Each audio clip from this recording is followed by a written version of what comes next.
특별기도회 마지막 날까지 함께해 주신 우리 성도님들 감사 인사를 드립니다. 하나님께서 열어주신 2020년을 기도로 열어가고자 열망하는 우리의 13일 은혜 가운데 하루하루가 감사와 기쁨이었음을 고백합니다.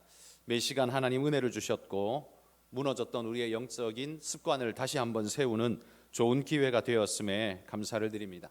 이 여세를 몰아서 여러분 앞으로도 새벽 기도회 또 금요 기도회 늘 참여해 주셔서 기도하는 자리 잊지 마시기를 바랍니다. 오늘은 마지막 시간으로 깊은 곳에서 얻은 축복이라는 제목으로 말씀을 함께 나누고자 합니다. 지난 3시간 동안은 깊은 곳에 간 사람들에 대한 이야기를 함께 나눴습니다. 오늘은 총괄적으로 그런 은혜의 자리에 나아간 자들이 얻게 되는 축복에 대해서 함께 살펴봅니다. 오늘 본문은 믿음의 조상이라 불림받는 아브라함의 이야기죠. 하나님께서는 아브라함을 불러서 내 본토 친척 아비 집을 떠나 내가 내게 지시할 땅으로 가라는 그 명령으로 그를 불러내십니다. 아브라함은 오직 하나님의 부르심에 순종하여서 안전한 그의 모든 바탕을 버리고 불안정성 속으로 들어가기를 결심했습니다. 비록 자기 눈에 보기에 불안정성이지만 거기에 하나님의 말씀이 있다면 그곳이야말로 진정한 안전성이 있는 곳이라 믿었기 때문이겠죠. 그렇게 떠나간 아브라함은 가나안 땅에 안착하게 되고 그곳에서 큰 이름을 얻고 뿌리 내리며 터전을 마련하게 됩니다. 아브라함이 아브라함 될 수 있었던 것은 거부이기 때문이거나 혹은 318명의 군사를 거느린 실력자이거나 혹은 어여쁜 아내를 둔 능력자이기 때문이 아닙니다. 아브라함이 아브라함 될 수 있었던 이유는 바로 하나님의 부름에 순종했기 때문이겠죠. 그것이 아브라함의 시작입니다. 누군가 우리 성도님들 중에 제게 왜 하나님이 하필 아브라함을 선택했을까요? 라고 질문하신다면 저는 답을 모릅니다. 다른 모든 이들보다 그여야만 하는 이유, 그건 사실 하나님 외에 아마 모르신다, 그렇게 저는 생각합니다. 단지 하나님이 아브라함을 부르실 때 아브라함이 보여주었던 그의 태도 속에서 왜 아브라함인가? 그에게는 하나님 말씀에 즉각 순종하고 전적으로 헌신하고 자기를 내어드리는 그런 믿음이 있었기 때문에 하나님이 그 수많은 사람 중에 아브라함을 택하신 것이 아닐까, 그런 생각을 할 뿐입니다. 자, 오늘 이 아브라함이 하나님의 부름을 따라서 그 멀고 먼 길을 수천 킬로에 이르는 길을 걸어서 가게 됩니다. 아브라함에게 있어 내가 내게 지시할 땅으로 가라라고 했을 때 바로 그곳이 어디냐? 거기가 바로 아브라함에게는 깊은 곳이었다는 말이죠. 깊은 곳으로 가서 그물을 내리라 할 때 그 깊은 곳, 아브라함에게는 바로 거기가 깊은 곳이었습니다. 깊은 곳으로 가는 데에는 그에게 많은 어려움이 따랐습니다. 가야 할 이유보다 가지 말아야 할 이유가 훨씬 더 많았습니다. 갈대아 우르 그의 본토 친척집이나 혹은 지금 머물고 있는 하란은 번성한 대도시였죠. 그러나 가나안 땅은 그에 비하면 벽촌이었습니다. 갈대아 우르나 하란은 친척들이 있어서 관계망, 안전성 이런 것들이 형성되어 있지만 가나안 땅은 아무것도 없는 완전한 불안정성의 땅이었습니다.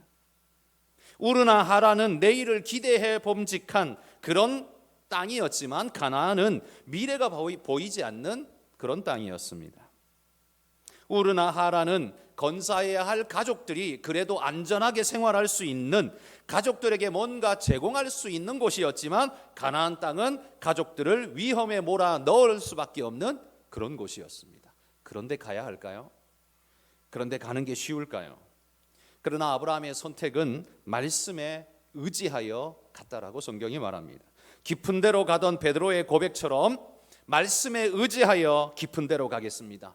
아브라함은 그냥 하나님 말씀이 떨어지자 곧장 갔다는 거지요. 깊은 곳에 이른 아브라함은 어떤 결과를 얻었습니까? 우리가 잘 아는 것처럼 거부가 되었고요. 그 일대에서 큰 군환과 같은 존재가 되었고요.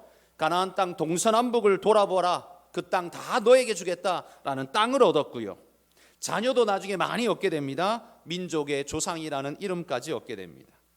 그런데 여러분, 이 모든 것을 어디에서 얻었습니까? 바로 깊은 곳에서 얻었다는 말입니다. 그런데 이 깊은 곳으로 나아가는 게 쉬운 일이 아니라 했습니다. 자, 그렇다면 우리도 깊은 곳으로 나아가려고 할 때 나아가야 한다는 당위성은 있는데 가는 것이 쉽지 않을 때 우리에겐 뭐가 필요할까요? 깊은 곳에서 얻을 축복만 바라보지 말고 깊은 곳으로 나아가야 할 때 필요한 것을 먼저 한번 생각해 봅시다.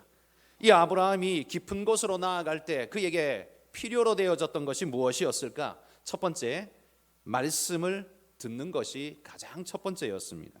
아브라함이 아브라함 될 수 있었던 첫 번째 스타트는 하나님의 말씀이었다는 거지요. 그분이 말씀으로 부르지 않으셨다면 아브라함은 그저 4,000년 전에 살았던 중동의 한 인물일 뿐일 겁니다. 우리가 그를 알 필요도 없고 알 수도 없는 그런 존재라는 거지요. 우리가 그를 알아야 하는 이유 없음에도 불구하고 그가 믿음으로 순종했을 때 우리가 알아야 하는 존재로 바뀌어지게 됩니다. 왜요? 말씀의 순종으로 인해서 그런 겁니다. 우리를 복되게 하는 첫걸음은 내 능력과 재력이 아닙니다. 하나님의 말씀입니다. 주님이 나를 불러주시기 전에는 그저 동방의 작은 나라 사는 한 이름 모를 사람일 뿐이었습니다.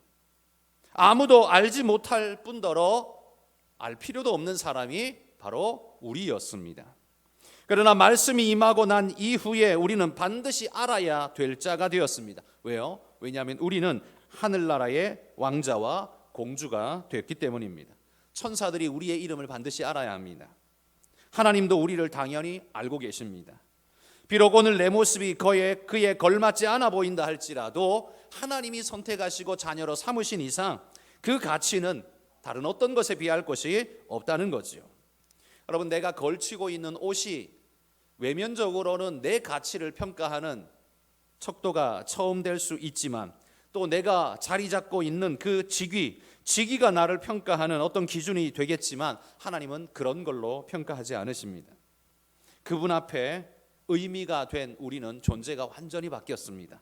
뭘 입고 있든 어떤 위치에 있든 상관없이. 여러분, 무엇으로 우리가 그렇게 바뀌었습니까? 바로 말씀 때문에 말씀으로 바뀐 줄 믿습니다.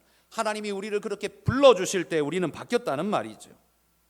해변에서 그물을 손보고 있는 베드로에게 주님이 찾아가셔서 깊은 데로 가서 그물을 내리라는 명령을 하실 때 베드로의 인생이 바뀐 것입니다. 말씀이 주어질 때요.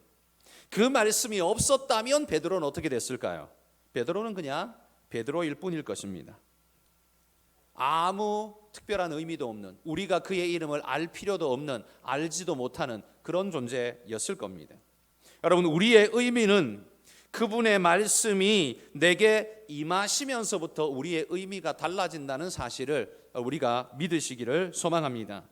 그렇다면 앞으로도 내 의미는 무엇으로 내 의미는 새로워지고 바뀌어질 수 있는가? 그건 하나님의 말씀이 임할 때, 지속적으로 내게 임할 때 내 존재의 의미는 새로워진다는 것, 여러분 기억하기를 바랍니다. 우리의 깊은 곳은 사실 다른 데 있는 게 아닙니다. 말씀이 계시는 곳이 우리의 깊은 곳인 줄 믿습니다. 그래서 여러분, 사람들이 주님을 떠나갈 때에 제자들에게 예수님이 이렇게 물었습니다. 너희도 가려느냐? 그때 제자들이 말합니다. 영생의 말씀이 계신데 우리가 어디로 가겠습니까? 여러분, 이게 정답이지 않습니까? 깊은 곳은 사람들이 가는 곳, 넓은 문이 아닙니다. 사람들과 상관없이 하나님이 가라 하시는 곳, 좁은 문입니다. 영생의 말씀이 계신 곳이 나의 깊은 곳임을 인정하고 그 깊은 곳으로 나아가서 하나님의 축복을 누리시는 그런 우리 모두가 되기를 소망합니다. 아브라함에게 하나님이 명령하실 때 그 명령을 받아든 아브라함이 고민이 얼마나 많았을까요? 만약에 그 고민을 누군가에게 나눴다면 그 사람은 아브라함에게 뭐라고 조언했을까요? 야, 하나님 명령하시면 가야지. 이렇게 말하는 사람이 그의 친구 100명 중에 몇 명이나 있었을까요? 아마 제가 앞에서 말한 것처럼, 야, 너 혼자 가냐? 네 가족은 어떡하라고? 그 깡촌 벽촌에 가서 너 뭐 어떡하려고? 거기 너 혼자 갔다가는 거기 있는 사람들에게 네가 그냥 밥이 될 거야. 위험해. 그건 죽은 목숨이야. 네가 가지고 있는 거 다 털리고 다 뺏기고 네 목숨마저 뺏기게 될 거야. 여러분, 아무도 거기 동의하지 않았을 겁니다. 그러나 여러분, 모든 사람이 동의해야 그게 하나님의 뜻이 되는 게 아닙니다. 하나님의 뜻은 때때로 아무도 동의하지 않는 그 길일 수 있습니다. 여러분, 그래서 하나님이 그걸 좁은 문이라고 하지 않습니까? 객관적이고 합리적이고 과학적이고 사람들이 사회가 동의해주는, 여러분 그런 길을 가리켜 주님은 넓은 길이라고 했습니다. 그런데 우리는 늘 뭘 추구합니까? 따져보고 합리성을 찾고 과학적인지 묻고, 그게 그런 여러 일들이 과거에도 있었는지 따지고 그래서 안전하면 가려고 하는, 여러분 그건 넓은 길을 가는 거지 좁은 길을 가는 자의 모습이 결코 아니지요. 그러므로 여러분, 하나님 앞에 우리가 믿음으로 깊은 곳에 간다라고 할 때 오늘 아브라함을 통해서 볼 수 있는 것처럼 말씀을 듣는 자만이 깊은 곳으로 갈 수 있습니다.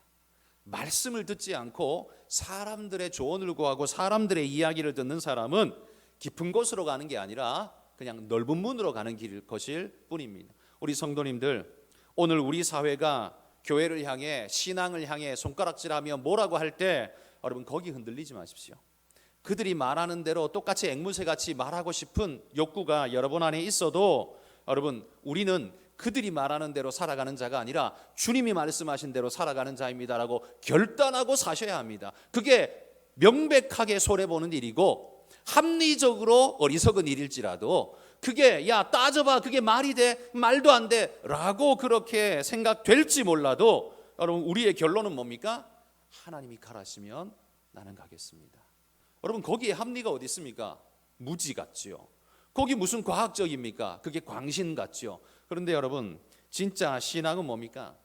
하나님을 믿기에, 하나님의 능력을 믿기에, 하나님의 선하심을 믿기에 우리는 가는 거지 우린 다른 걸 믿는 사람들이 아닙니다. 그러므로 여러분 깊은 데로 가는 사람, 깊은 데로 가는 사람은 제일 필요한 것이 뭐냐?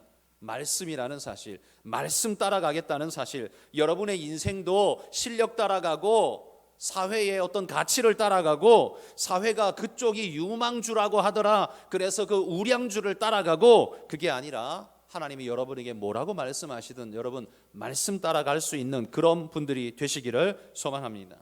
두 번째로요, 말씀하신 분을 전적으로 신뢰해야 깊은 데로 갈 수 있습니다.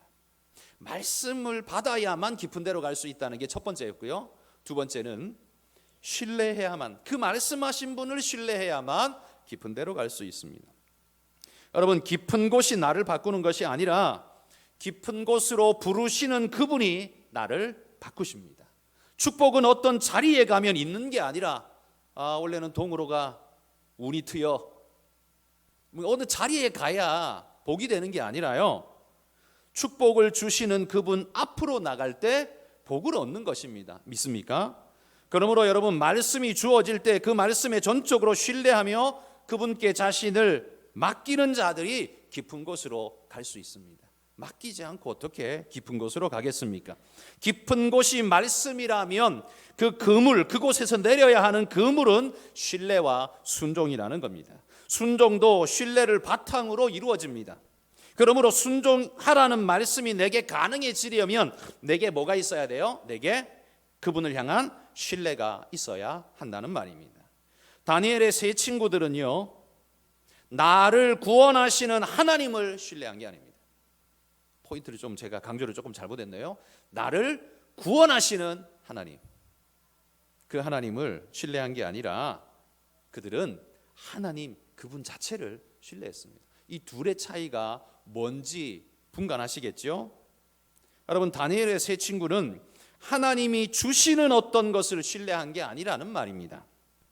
그분이 뭘 준다 할지라도 나는 그분을 신뢰한다라는 말입니다. 하나님이 주시는 걸 신뢰하는 사람은 주시는 거 봐가면서 하나님 믿겠다는 거죠. 좋은 거 주면 따라가고 나쁜 거 주면 안 가겠다는 소리죠. 그래서 선택권이 어디 있어요? 늘 내게 있는 겁니다. 당신이 뭘 주는지 내가 보고 그 다음에 결정하겠습니다. 좋은 거 주면 가고 나쁜 거 주면 안 가고. 그러나 여러분 그분께 포인트가 있는 사람은 그분이 좋은 걸 줘도 가고 나쁜 걸 줘도 가겠다는 거예요. 그러니까 천지차이인 겁니다. 그분이 뭘 주시느냐를 보고 따라가는 사람은 진짜 신앙인이 아닙니다. 자기 신앙인입니다. 자기 신앙하고 있고 자기를 신앙하는 거예요. 그렇지만 하나님이기 때문에 하나님 그분을 믿는 신앙은 그게 진짜 신앙인 겁니다. 그래서 이 다니엘의 세 친구가 뭐라고 말했습니까? 그리 아니하실지라도, 유명한 말을 하지 않습니까? 그리 아니하실지라도. 이 말은 그분이 주시는 거 봐가면서 내가 가겠습니다라고 말하는 사람은 절대로 그 말을 할 수 없습니다. 그분이 뭘 주시다로 가겠습니다라고 말하는 사람만이, 그분의 존재와 그분의 인격과 그분 자체를 믿는 사람만이 이 고백을 할 수 있는 거예요. 그리 아니하실지라도. 내가 원하는 것이 이렇게 있지만 하나님이 이거 주시지 않더라도, 내게 꼭 필요한 것이 이것이지만 하나님이 이거 주시지 않더라도 그래도 나는 가겠습니다. 주님 따라 가겠습니다. 여러분, 이게 진짜 신앙이라는 말입니다. 여러분, 우리는 하나님의 어떤 것을 믿는 것이 아니라 하나님 그분을 믿습니다. 여러분, 우리 모두가 그러하기를 소망합니다. 우리는 하나님을 하나님이시기 때문에 믿습니까? 아니면 하나님이 뭘 준다 그러니까 믿습니까? 신앙을 처음 시작할 때는요, 하나님이 뭘 준다고 그러니까, 뭐 천국도 준다 그러고, 뭐 잘되게 해준다 그러고, 건강도 준다 그러고, 뭘 준다 그러니까 일단 믿어요. 믿기 시작합니다. 여러분, 처음에는 그럴 수밖에 없습니다. 하나님에 대한 이해가 없기 때문에요, 그렇게 반응할 수밖에 없어요. 우리는 그걸 탓할 수도 없고 탓해서도 안 되고, 그들의 시작은 그렇습니다. 그렇지만 신앙이 자라고 하나님을 알게 되면서 우리는 더 이상 하나님이 어떤 걸 주시기 때문에 믿는 게 아니라 믿음의 전환이 일어나죠. 처음은 뭘 주시기 때문에 믿는다고 시작을 했는데 나중에 하나님을 점점 더 알아가면서 신뢰가 쌓이면서 어떻게 해요? 하나님이 뭘 주셔도 믿겠습니다. 혹 안 주셔도 하나님 믿습니다. 하나님은 내게 반드시 유익한 길로 인도하실 줄 믿습니다. 그 과정이 힘들지라도, 가시밭일지라도, 어려울지라도 믿습니다. 그렇게 내 맡기는 게, 그게 진짜 신앙으로 가는 겁니다. 그렇기 때문에 여러분, 교회는요 왜 시끄럽습니까? 뭘 줘야만 가겠다라고 땡깡 부리는 사람도 있고요, 하나님이 안 주셔도 가겠습니다라고 결단하는 사람도 있고요, 그 중간쯤 어디엔가 자리 잡고 어떨 때는 달라 그랬다가 어떨 때는 주님만 믿는다 그랬다가 짬뽕으로 왔다리 갔다리 하는 사람도 있고요. 그게 교회예요.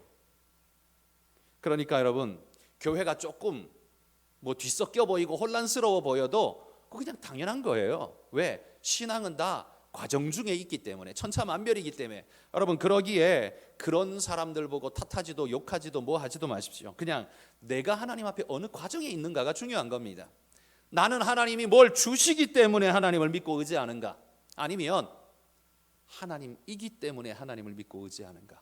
여러분, 이 후자가 되시기를 축복합니다. 여러분, 그런 믿음의 사람은 도대체 어떻게 되는 겁니까? 하나님이라는 그분 자체를 신뢰할 때만 그게 가능합니다. 아브라함이 모리아산에 아들 바치라고 했을 때 그거 어떻게 가능할까요? 누가 봐도 정신 나간 그런 짓이잖아요. 그건 누가 봐도 말도 안 되는 일이잖아요. 하나님께서 성경에 봐라, 어디 하나님이 인신제사를 요구한 때가 있느냐? 이건 아니야, 이건 아니야. 여러분, 이렇게 말하는 게 정상이지 않겠습니까? 그런데 아브라함은 하나님이기 때문에 믿고 그대로 갔습니다. 바치러 갔어요.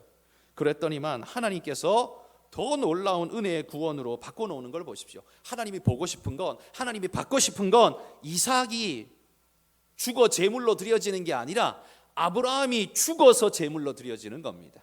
그의 심령이 썩고 썩어들매도 불구하고 하나님이 이 때문에 믿고, 자신에게 요구하는 게 너무 거대해 보인다 할지라도 그 요구하시는 분이 하나님이기 때문에 나는 오직 하나님께 드리겠습니다 라고 결단하고 믿고 따라가는 것, 여러분, 하나님이 기대하시는 것, 그것 아니겠습니까? 깊은 데로 누가 갈 수 있습니까?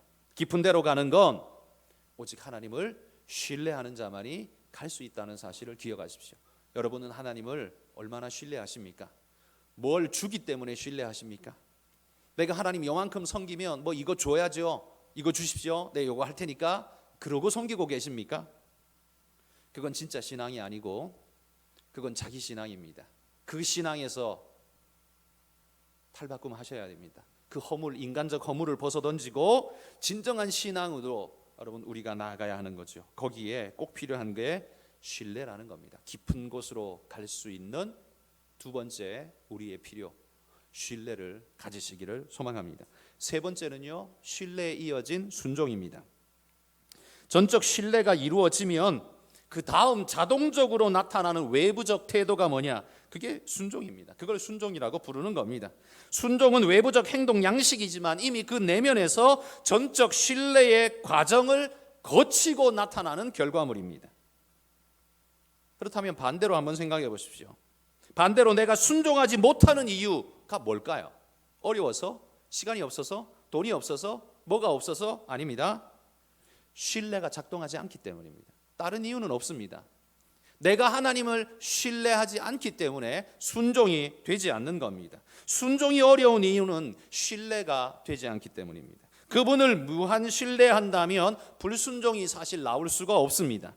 아브라함은 가나안이라는 가본 적도 없는 그 깡촌 시골, 그곳으로 가라는 명령에 순종할 수 있었던 건 그곳이 자기에게 가져다 줄 어떤 열매, 어떤 수확물, 어떤 가치, 그거 계산한 거 아닙니다. 그걸 계산한 게 아니라 자신을 부르시는 하나님을 신뢰했기 때문에 뭐가 주어질지 모르지만 어떤 위험이 있을지 모르지만 그냥 순종한 겁니다. 신뢰하니까 순종이 그냥 나오는 거예요. 여러분, 우리가 주님께 순종할 수 있는 건 그분을 향한 전적 신뢰가 작동할 때입니다. 그런데 이런 전적 신뢰는 언제 이루어집니까? 말씀이 들어와야만 전적 신뢰가 작동되어지는 겁니다. 그러므로 여러분, 인간에게 믿음이 작동하는 것은 내 의지에서부터 출발한 것이 아니라 하나님에게서부터 출발한 것이라는 말, 그 말이 사실 아닙니까? 믿음은 우리가 볼 때에는요, 믿음은 우리의 결단에서부터 시작하지 않습니까? 이게 알미니안주의들이 말하는 그들의 신앙의 형태이죠.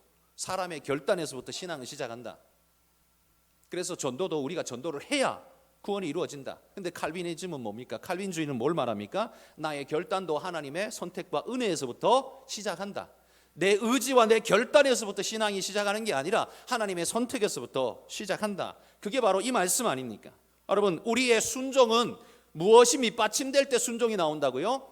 그분을 향한 전적 신뢰가 있을 때라고 했습니다. 그런데 이 전적 신뢰는 어디에서 생긴다고요? 하나님 말씀이 주어질 때, 역사할 때 생기는 겁니다. 그러므로 순종은 어디에서부터 나와요? 하나님 말씀에서부터 나오는 겁니다. 내게서 나오는 게 아니에요. 순종은 내 안에서 나오는 게 아니라 내게서부터 배태되는 것이 아니라 하나님에게서부터 오는 게, 그게 바로 신앙의 순종이라는 겁니다. 그러므로 칼빈주의가 정답이죠. 위대한 것입니다.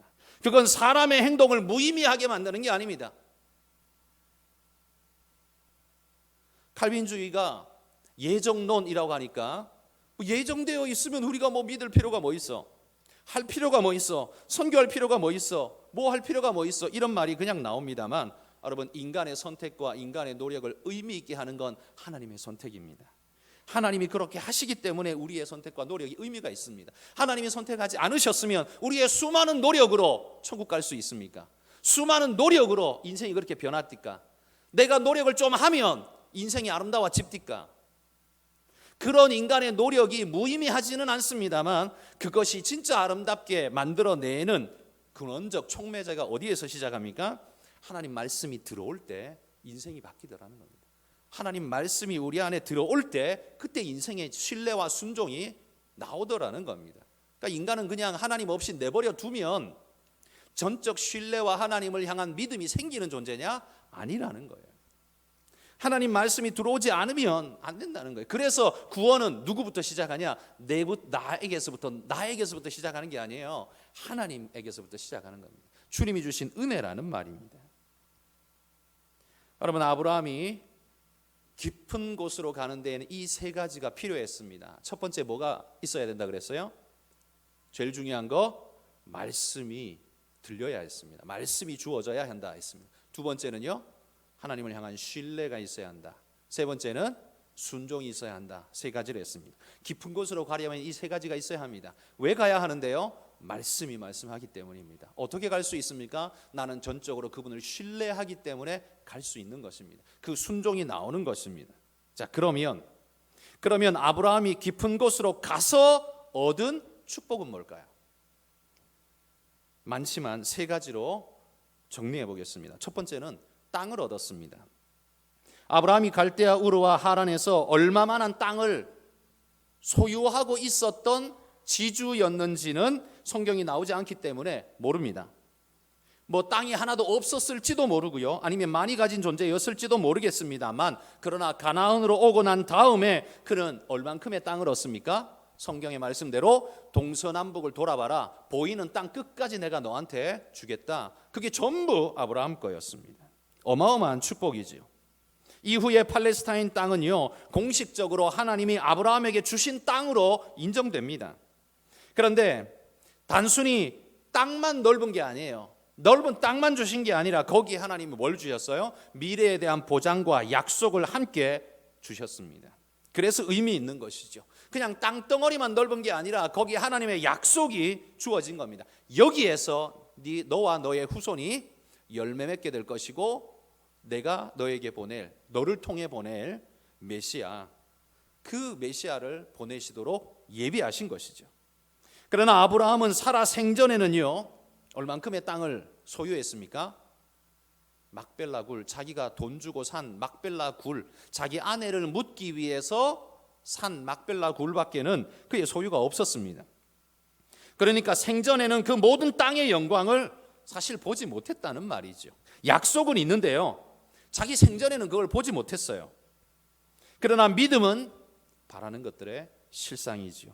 하나님이 약속하셨다면 그건 이미 그의 땅인 겁니다. 그 이후에 하나님이 그의 백성들에게, 후손들에게 그 땅을 확실하게 주지 않습니까?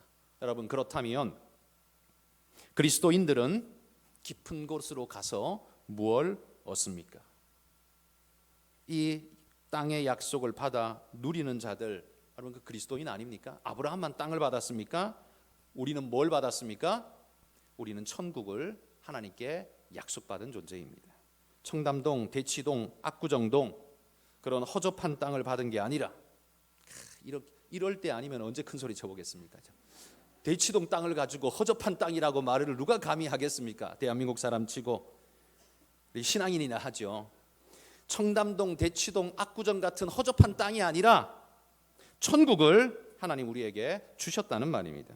우리가 얻은 약속의 땅은요, 이곳에 있는 게 아니라 하나님께 하늘에 있는 것입니다. 그러면서 우리는 어떤 땅에 오늘 살고 있습니까? 마치 막벨라 굴 그만큼 살고 있듯 그냥 우리는 우리에게 주어진 그냥 몇 평짜리 그냥 집에 살고 있습니다. 그러나 여러분, 절망하지 마십시오. 그건 그냥 내 땅의 아주 일부분일 뿐입니다. 하나님이 우리에게 약속한 땅은 어마어마한 땅, 하늘을 우리에게 약속하셨다는 걸 기억하십시오. 그러므로 천국을 소망하지 않는 그리스도인들은 약속을 잃은 자들이 아닐까, 저는 그렇게 생각합니다. 나는 천국 같은 것을 소망하지 않고 예수님을 소망합니다. 말은 굉장히 멋져 보입니다. 그런데 여러분, 예수님을 소망하는 자가 예수님이 주신 약속인 천국을 소망하지 않는다는 게 앞뒤가 맞는 말입니까? 말이 안 되는 이야기죠. 주님을 모신 자는 천국을 누리는 자라는 등식이 성경에 명백하게 주어져 있지 않습니까? 그러니 여러분, 괜히 폼 잡지 말고 예수님 믿는다는 것과 하나님이 약속하신 그 천국을 소유하고 누린다는 건 동의어라는 사실, 다르지 않다는 사실 기억하고, 하나님이 주신 이 땅, 아브라함에게는 그 가나안 땅의 동서남북을 보라 하셨지만 우리에게는 천국을 약속하시면서 우리에게 은혜로 주셨다는 것 기억하고, 또 이 땅에서도 사역의 지경을 넓혀 네가 밟는 땅을 내가 너에게 주리라 하신 말씀을 믿고 여러분, 땅을 밟고 나가시는 믿음의 일꾼들이 되시기를 소망합니다. 두 번째는요, 이 아브라함이 약속을 얻었습니다. 아브라함에게는 늘 약속이 주어졌습니다. 하늘의 별처럼 많은 후손의 약속을 주셨고요, 동서남북을 바라보고 얻으라는 땅을 약속 주셨고요, 그는 잘 몰랐겠지만 모리아 산에서 아들을 바칠 때 하나님께서 건져주시고 수양을 대신 죽이시면서 아브라함은 못 받겠지만 예수 그리스도를 바로 그 모형으로 우리에게 약속으로 주지 않습니까? 그는 깊은 곳에서 약속을 얻었습니다.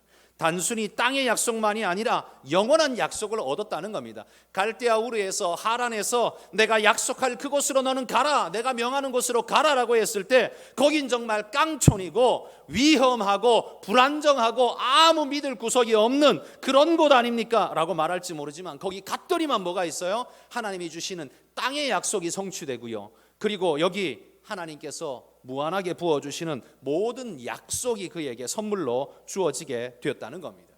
그렇다면 여러분, 그리스도인인 우리는 어떤 약속을 얻었습니까? 우리는 어떤 약속을 얻었습니까? 깊은 데로 가서 우리가 얻은 약속이 뭡니까? 그건 바로 복음이라고 부르는 거죠. 대속의 약속, 부활의 약속, 천국의 약속, 이 모든 약속이 우리에게 주어진 것입니다. 깊은 데로 가서 얻은 우리의 약속은 이와 같이 어마어마한 것들이라는 거예요. 이걸 한마디로 그냥 복음이라고 부르는 겁니다. 기쁜 소식이라는 거죠. 왜냐하면 이걸 뭐라고 같이 매길 수 없기에 워낙 거대하기에 그냥 복된 소식이다. 정말 복된 소식이다. 이거 말고는 더 붙일 만한 합당한 이름이 없는 겁니다. 그래서 복음이에요. 믿음의 깊은 곳에 나와 이 놀라운 약속을 부여받은 여러분, 정말 축하드립니다.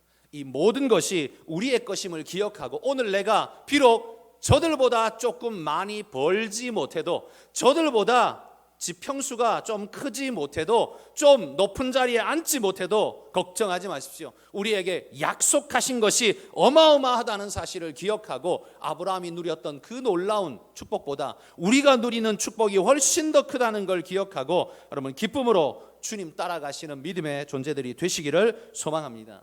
세 번째로 아브라함이 얻은 진짜 중요한 것이 뭐냐면 이름을 얻었습니다. 아브라함이라는 하나님이 주신 이름을 얻었습니다. 아브라함이라는 그의 아버지 데라가 준 이름이 있지만 이후에는 하나님이 주신 이름으로 바꿔집니다.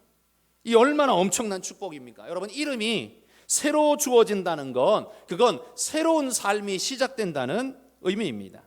왕이 이름을 하사한다는 건 그건 새로운 삶을 주신다는 이야기와 마찬가지이지요. 그렇다면 여러분, 아브라함에게는 아브라함이라는 새로운 이름을 주셨습니다. 그럼 우리에게는 어떤 이름을 주셨습니까? 여러분에게는 정재호 이렇게 주셨나요? 우리에게는 그리스도인이라는 이름을 주셨습니다. 비록 오늘날 사회에서 조롱의 이름처럼 되었지만 그러나 그 이름은 세상의 무엇과도 바꿀 수 없는 영광된 이름입니다. 여러분, 그 이름이 뭡니까? 그리스도의 것. 한마디로 말하면 그거지 않습니까? 그리스도에게 소속된 사람, 그에게 소속된 사람이기에 감히 다른 존재들이 손도 대지 못하고 건드릴 수 없는 존재, 그게 바로 그리스도인이라는 이름입니다. 이게 바로 하나님께서 이마에 인친 하나님의 징표처럼 우리에게 주어져 있는, 악한 자들이 감히 손도 대지 못한다라고 약속해 주신 그 놀라운 이름이 그리스도인이라는 이름이라는 말입니다. 여러분, 세상은 이걸 부끄럽게 여기지만 그건 그 가치를 몰라서 그렇습니다. 죽음의 천사가 죽음의 칼을 차고 날아오를 때 그때서야 그들은 알게 될 겁니다. 그 이름이 얼마나 위대한 이름이라는 것. 자기들은 칼에 맞아, 하나님 앞에 심판의 칼에 맞아 죽어나갈 때, 지옥에 떨어질 때 그 영광스러운 이름을 가진 자들은 하나님의 복된 나라 천국에 하나님의 품에 안기는 영광스러운 은혜를 그들이 누리는 걸 보면서 그 이름이 얼마나 영광스러운 것인가 그때서야 알게 될 거라는 말입니다. 그러니 여러분, 세상이 교회를 욕하고 성도를 욕한다고 해서 같이 덩달아 춤추는 그런 자들이 되지 마시기를 바랍니다. 자신은 좀 깨어있는 그리스도인이라고 보여주고 싶어서 참 부끄러운 일인데요, 그들의 비위를 맞추는 짓을 하면서 그것이 마치 잘난 사람의 행동인 양 착각하면서 하고 있는 그런 나쁜 짓은 하시면 안 됩니다. 왜요? 왜냐하면 그건 우리는 하나님의 비위를 맞춰야 될 사람이지 세상의 비위를 맞춰야 될 사람이 아니지 않습니까? 우리는 하나님의 마음에 맞춰 사는 사람이지 우리는 세상의 마음에 맞춰 사는 사람들이 아니지 않습니까? 세상이 이렇게 살아야지라고 정의한다고 해서 그게 내 삶이 됩니까? 아닙니다. 그리스도인은 그걸 거부한 사람입니다. 그걸 던져버린 사람이에요. 그리고 세상이 뭐라고 말하더라도 하나님이 이렇게 살라라고 명해 주신 그 말씀대로, 그 정의대로 살아가는 사람이 그게 그리스도인입니다. 그런데 그렇게 산다라고 그리스도인이라는 이름을 가졌으면서 세상이 자기 기준에 안 맞다고 손가락질하니까 거기에 덩달아서 춤추고 뛰고 있다면 이게 뭐예요? 이 사람은 거짓이라는 거죠. 여기 앉아 있지만 거짓이라는 말입니다. 여러분, 우리가 좀 잘못할 수 있어요. 그리스도인이 죄로 인해 부끄러운 일을 당할 수 있어요. 그 죄에 대해서는 감싸지 않습니다. 잘했다고도 결코 말하지 않습니다. 그러나 여러분, 그런 일이 허물지고 죄된 우리 안에 사실 드러나지 않아서 그렇지 여러분 안에는 얼마나 많습니까? 당하지 않아서 그렇지 여러분 사기를 몇 번 치셨습니까? 신호를 몇 번 위반하셨어요? 몇 번이나 나쁜 짓을 하셨습니까? 예수님의 표현에 빌리자면 여러분 마음속으로 지은 죄가 밖으로 지은 죄와 동일하게 하나님이 인정하시는데 그 죄에 따르면 여러분은 얼마나 죽을 죄인입니까? 그런데도 불구하고 우리는 늘 어떻게 해요? 자기는 깨끗한 척, 괜찮은 척, 손가락질하면서 정죄하면서 그렇게 살아갑니다. 그러나 여러분, 우리는 우리가 훨씬 더 큰 죄인이라는 사실을 기억하면서 그렇다고 뭐 죄는 말도 못하냐? 아니요. 죄가 죄인 줄 알고 그걸 부끄러워해야 죄를 안 짓죠. 그러니까 그렇게 말할 수는 있어요. 그렇지만 여러분, 세상과 함께 춤추지 말라는 말입니다. 제가 하는 말이 이해되십니까? 죄를 지적하지 말라는 말이 아니라 세상과 함께 춤추지 말라는 겁니다. 우린 누구랑 춤춰야 돼요? 하나님과 함께 춤춰야 돼요. 우리의 정의는 하나님에게 있는 것이지 세상에 있는 게 아니에요. 우리의 삶의 기준과 우리의 가치 기준은 하나님께 있는 거지 세상에 있는 게 아니에요. 그러니 여러분, 세상의 기준으로 자꾸 뭘 이야기하고 자꾸 뭘 평가하고 자꾸 뭔가를 손가락질하려고 덤벼드는 그런 어줍지 않은 짓은 하지 말고 하나님의 기준에서 합당한지 아닌지 여러분 그걸 돌아보면서 우리 자신을 거기 맞추려고 많이 애를 쓰시기를 소망합니다. 하나님께서 우리에게 주신 영광된 이름 그리스도인이라는 이름을 여러분 잘 간직하시기를 소망합니다. 부끄러워서 꾸겨가지고 그냥 쓰레기통 던져버리고 싶고 안 보이는데 감춰놓고 싶고 교회 올 때만 이렇게 그냥 펴가지고 대충 펴서 성경책 사이에 끼워가지고 들고 와서 그냥 펴놨다가 하나님 끝났죠? 봤죠? 그 다음 갑니다 하고 다시 꾸겨가지고 그냥 집어넣는 여러분 그런 사람 되지 말고 이 그리스도인이라는 이 영광스러운 이름이 나중에 하나님의 마지막 심판의 순간에 이것이 얼마나 어마어마한 영광에 그리고 얼마나 능력에 이게 얼마나 축복의 이름이 될 것인가를 기억하시고 함부로 거짓되게 엉뚱하게 여러분 그렇게 행하는 자가 되지 말기를 바랍니다. 아브라함은 인생 전체를 하나님께 드리고 얻은 것이 이름 아브라함이라는 이름입니다. 우리도 우리의 인생 전체를 하나님께 맡겨드리고 얻은 이름이 그리스도인이라는 그 이름입니다. 그 이름이 그렇게 하찮습니까? 그 이름이 그렇게 쓸모가 없습니까? 그 이름이 그렇게 부끄럽습니까? 그 이름이 그렇게 아무짝에도 쓸모없고 세상에 초라해 보이는 이름입니까? 그건 그렇게 보는 사람의 마음이 영적인 눈으로 보지 않고 육적인 눈으로 보기 때문에 그렇게 느껴지는 거예요. 그리스도인이라는 이름이 여러분에게 부끄러움이 아니라 영광스러운 이름이 될 수 있기를 소망합니다. 누구는 그런 사람들이 부끄러운 짓을 할 수 있어요. 그러나 여러분 그리스도인이라는 이름 자체가 부끄러운 건 아닙니다. 사람이 잘못할 수 있는 거지 그 이름이 가진 엄청난 영광스러움이 없어지는 건 아니라는 말입니다. 그러므로 여러분 하나님이 붙여 주신 이 이름은 깊은 데에서 건져 올린 가장 큰 수확물이라는 사실을 기억하십시오. 하나님 우리에게 주신 가장 큰 선물이라는 사실을 기억하십시오. 영광스러운 그 이름을 계시록에 보면 이마에 새겼다고 하는데 이마에 어떤 이름을 새겼는지 어떤 모양으로 새겼는지 우리는 모르지만 그리스도인이라는 그 이름이 그것 아니겠습니까? 저는 그 영광이 바로 그거라고 생각합니다. 여러분 그런 영광스러운 이름을 얻고 영광스러운 하나님의 약속을 얻고 영광스러운 땅을 얻은 하나님의 아름다운 백성으로 여러분 깊은 데로 가서 이 놀라운 것을 얻은 자라면 이제 어떻게 살아야겠습니까? 주님 따라 사는 하나님께 맡기고 사는 기쁨으로 사는 여러분 그런 분들이 다 되시기를 주님의 이름으로 축복합니다.